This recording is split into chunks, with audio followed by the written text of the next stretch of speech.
سلام به همه، امیدوارم که حالتون خوب باشه. گفتیم که میخوایم در رابطه با مالتی تردد اپلیکیشن، کانکارنسی و ایسینکرونس پروگرامینگ صحبت کنیم، چون که بحث مهمیه و خیلی محتوا توش تولید نشده با جزئیات، حداقل توی زبان فارسی، و اینکه در نهایت با استفاده از تاپیک هایی که به صورت پارت به پارت و در دیتیل بررسی میکنیم و در موردشون صحبت میکنیم، میخوایم که اپلیکیشنمون رو از لحاظ پرفورمنس و اسکیلبیلیتی بهبود بدیم و اصطلاحاً ایمپروف کنیم.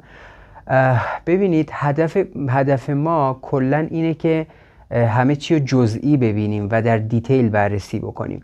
به خاطر همین وقتی که داشتیم نیازمندی های حوزه کانکارنسی و ایسینکرونس پروگرامینگ رو بررسی می کردیم، رسیدیم به این که گفتیم خب از اول شروع بکنیم و همه چی رو از صفر، از فضای آپریتینگ سیستم و در رابطه با پروسس و ترد شروع بکنیم و یه دونه بیایم بالا تا برسیم به فضاهای ایسینک اوید، الگوریتم هاش، اینکه ترد ها چطور بلاک میشن و هر چیزی که توی حوزه کانکارنسی و ایسینکرونس پروگرامینگ وجود داره. خب ما در ابتدا تصمیم گرفتیم که از پروسس ها شروع بکنیم که پروسس ها چی هستن، توی OS یا آپریتینگ سیستم چطوری نشون داده میشن و اصطلاحاً ریپرزنت میشن و چطور کار میکنن. ببینید، وقتی که شما توی OS یا اپلیکیشن رو باز میکنید، OS یه دونه پروسس براش ایجاد میکنه که نیاز به ریسورس های خاصی مثل زمان CPU، حافظه، فایل ها و دیوایس های I/O برای تکمیل تسکش داره که این ریسورس ها زمانی که پروسس در حال اجراست بهش الوکیت میشن. ببینید، یه پروگرام یه پروسس نیست. یه پروگرام یه موجودیت پسیوه، مثل یه فایل ذخیره شده روی دیسک که شامل یه سری اینستراکشن ها یا دستورالعمل هاست که معمولا بهش فایل اگزه یا اگزیکیوتبل فایل هم میگن. ولی یه پروسس یه موجودیت اکتیوه که شامل یه پروگرام کاونتر که آدرس دستورالعمل بعدی رو برای اجرا مشخص میکنه و یه سری ریسورس های مرتبطه. پس وقتی که یه فایل اگزه توی مموری لود میشه، تبدیل میشه به پروسس. مثلا فرض کنید توی OS ویندوز شما اپلیکیشن مایکروسافت ورد یا هر چیز دیگه، مثلا یه کنسول اپلیکیشن رو رام میکنید، یه دونه پروسس براش ایجاد میشه که هر چیزی که مربوط به اجرای اون اپلیکیشن باشه رو هندل میکنه، مثلا تعامل های کاربر با اون اپلیکیشن، مدیریت فایل ها، مدیریت حافظه و غیره. ببینید، نکته‌ای که اینجا وجود داره اینه که این پروسس به طور کاملا مستقل از پروسس های دیگه اجرا میشه و فضای مموری خودش رو داره که شامل کد، دیتا و کانتکست اجرا میشه و حتی میتونه چند تا ترد داشته باشه و در آخر به وسیله OS مدیریت میشه. خب هر پروسس توی آپریتینگ سیستم توی یک دیتا استراکچر، یک ساختار داده خاص به اسم PCB یا پروسس کنترل بلاک ذخیره میشه و اصلا ریپرزنت میشه که به وسیله OS ایجاد و مدیریت میشه، که حالا شامل یه سری اطلاعات در مورد پروسس خاصه، مثلا آیدنتیفایر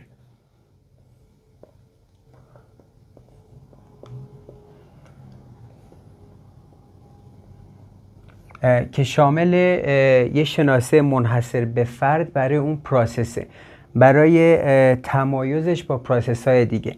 یا مثلا استیت که میتونه نیو، ردی، رانینگ و غیره باشه که یه خورده جلوتر توضیح میدیم. یا مثلا پروگرام کاونتر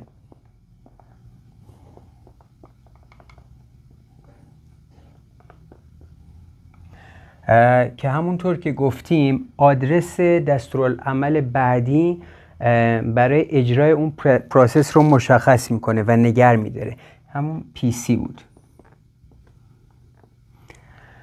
یا مثلا کانتکست که وقتی پروسس در حال اجراست دیتا هایی هستن که توی رجیسترهای سی پی یو قرار میگیرن، یا مثلا آیو استاتوس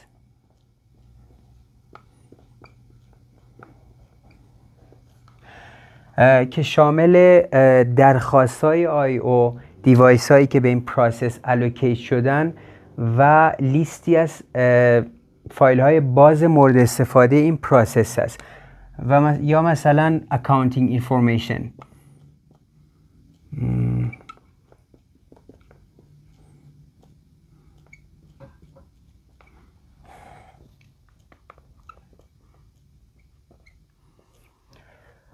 که شامل اطلاعات زمانی، یعنی میزان زمان سی پی یو، کلاک تایم های استفاده شده و محدودیت های زمانی هستش و غیره. خب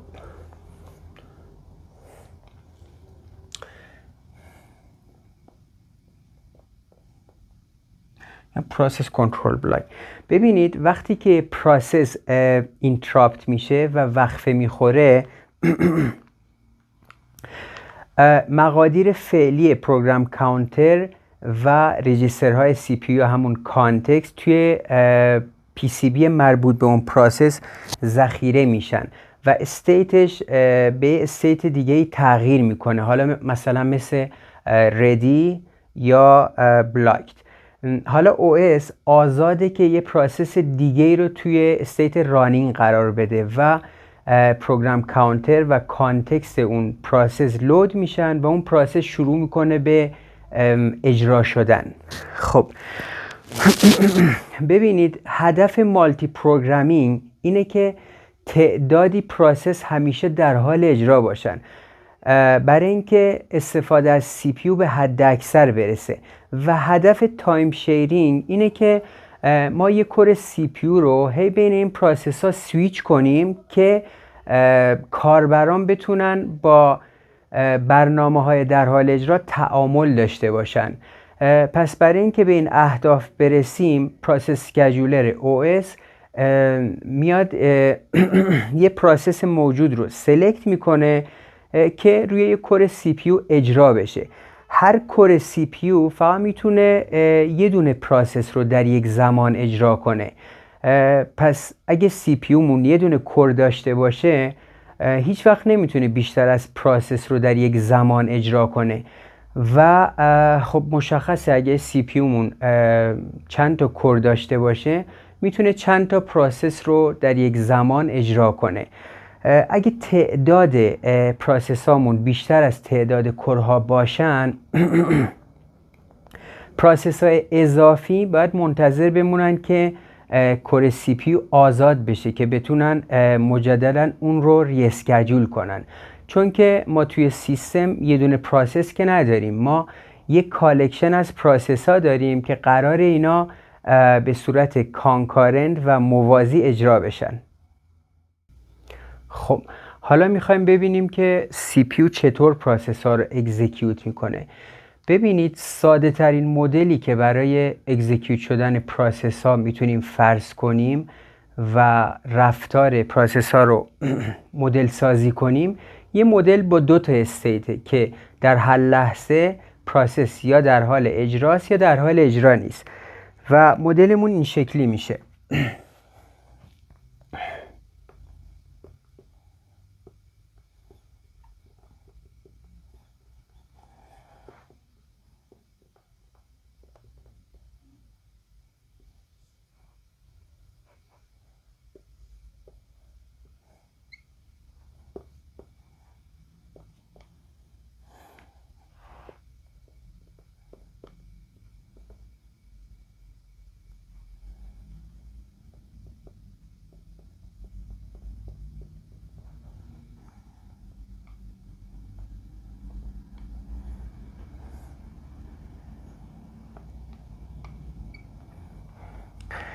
توی این مدل وقتی که OS یه پروسس رو ایجاد میکنه یه دونه PCB هم براش درست میکنه و اون پروسس جدید رو توی استیت غیر اجرا قرار میده و اونجا پروسس منتظر فرصتی برای اجرا شدنه.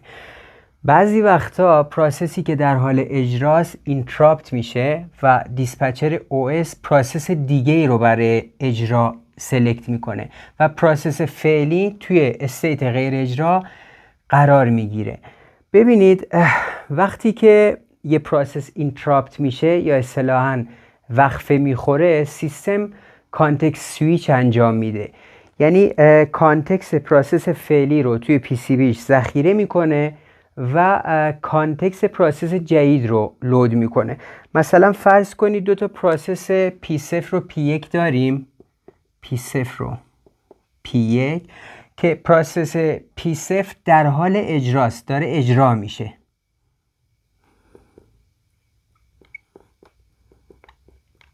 که یهو اینجا اینتراپت میشه و سیستم کال اتفاق میفته. اینجا استیت پروسس P0 توی PCB 0 ذخیره میشه و فرض کن اینجا که ذخیره شد و استیت پروسس P1 از PCBش لود میشه و از اینجا مثلا شروع میکنه به اجرا شدن و این روال همینطوری ادامه پیدا میکنه که پروسس ها ترمینیت بشن و کارشون تموم بشه. خب ببینید این مدل همونطور که گفتیم ساده ترین مدلی بود که میتونستیم فرض کنیم، اما کامل نیست. مثلا بعضی وقتا بعضی از پروسس ها ویت یه عمل IO میشن، ویت ریکوست IO میشن که توی این مدل همچین استیتی نداریم. پس اگه یه خورده مدلمون رو کامل تر کنیم به این مدل با 5 تا استیت میرسیم.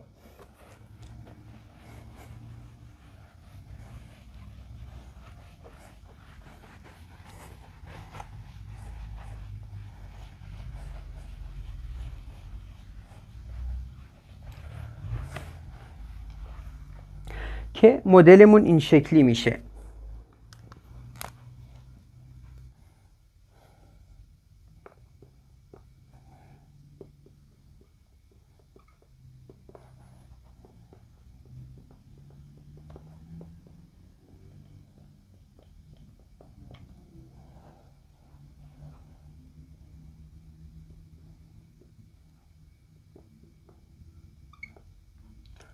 خب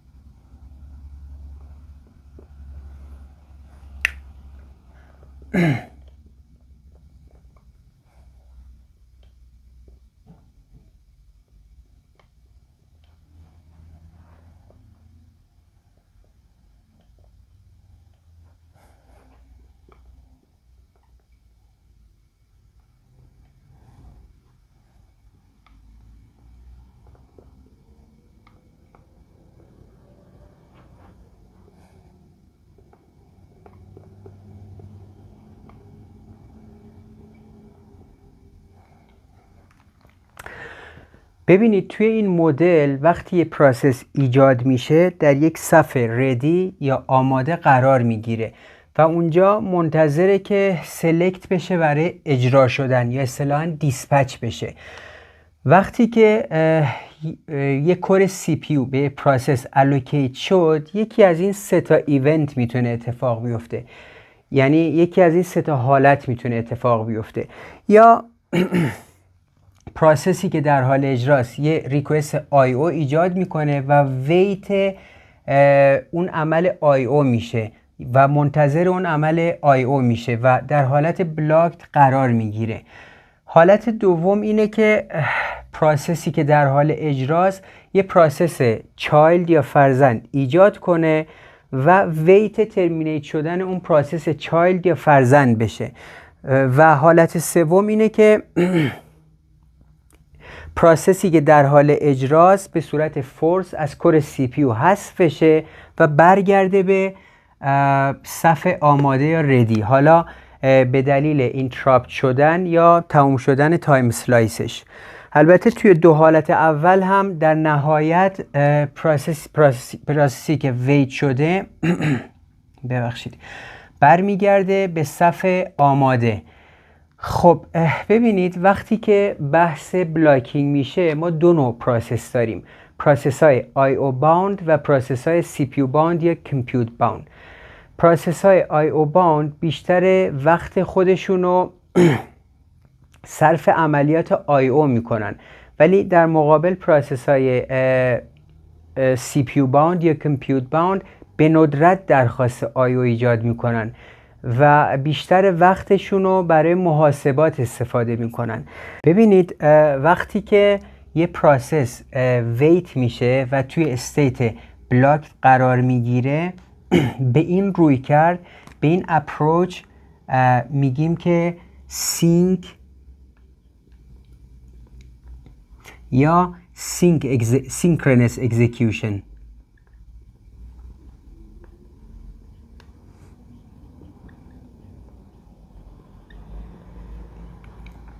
ولی اگه پروسسمون بلاک نشه، پروسسی در حال اجراست و برگرده به صف آماده یا ردی، میگیم async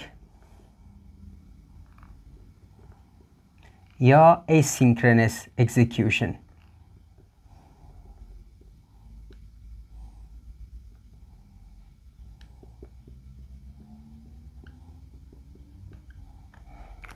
پس وقتی که پروسسی که در حال اجراست بلاکت بشه و توی استیت بلاک قرار بگیره و ویت بشه میگیم سینک یا سینکرونس اکزیکیوشن. ولی اگه بلاک نشه و برگرده به صف اجرا میگیم async یا async execution. خب تا اینجا ما سه تا استیت اصلی یعنی ردی، رانینگ و بلاک رو برای مدل سازی رفتار پروسس ها توضیح دادیم و گفتیم که وقتی یه پروسس ویت ریکوست IO میشه بلاکت میشه و اونجا CPU میتونه پروسس دیگه رو برای اجرا شدن و اکزیکیوت شدن انتخاب بکنه. ببینید سرعت CPU اونقدر زیاده که میتونیم حالتی رو فرض کنیم که تمام پروسس ها ویت ریکوست IO بشن و CPU بیکار بمونه. توی این حالت چی کار میتونیم بکنیم؟ میتونیم اولین چیزی که به ذهنمون میرسه اینه که ظرفیت حافظه اصلی رو افزایش بدیم، ولی این کار دو تا مشکل داره. اول اینکه افزایش حافظه اصلی در حد گیگابایت هزینهش قابل توجهه و خیلی گرون میشه و مشکل دوم اینه که حافظه بزرگتر پروسس های بزرگتری توش قرار میگیرن، نه تعداد پروسس های بیشتر. پس ما به یه حالت دیگه به اسم ساسپند یا معلق نیاز داریم که پروسس ها رو از حافظه اصلی به دیسک سواپ بکنیم یا اصطلاحاً مبادله بکنیم و مدلمون این شکلی میشه.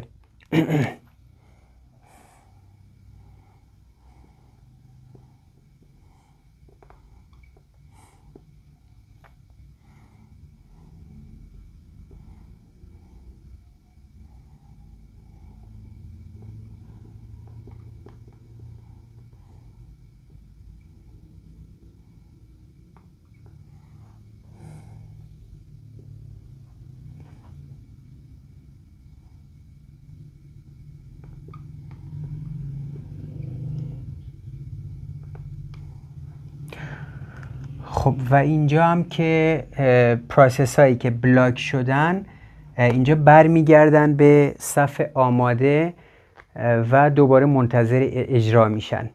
خب چون گفتیم که از نقطه صفر شروع میکنیم، اصطلاح جاب هم میخوام اینجا توضیح بدم. ببینید کامپیوترهای اولیه سیستم های دسته‌ای یا بچ سیستم ها بودن که اینا جاب ها رو اگزیکیوت میکردن. بعد اونا سیستم های تایم شیرد اومدن که پروگرام ها و تسک ها رو پردازش میکردن. اصطلاح جاب یه جورایی اهمیت تاریخی داره، چون که بیشتر تئوری ها و ترمینولوژی های آپریتینگ سیستم زمانی دیولوب شدن که کار اصلی آپریتینگ سیستم ها پردازش جاب ها بود. برای همین خیلی جاها وقتی نقش آپریتینگ سیستم رو دیسکرایب میکنن از اصطلاح جاب استفاده میکنن، چون که اجتناب کردن از این اصطلاحات حالا رایج پذیرفته شده مثلا جاب اسکیجولینگ یه خورده گیج کننده است، چون که پروسس جایگزین جاب شده. خب اینم تا اینجا بحث رو ببندیم و ادامهش انشالله بمونه برای ویدیو بعدی.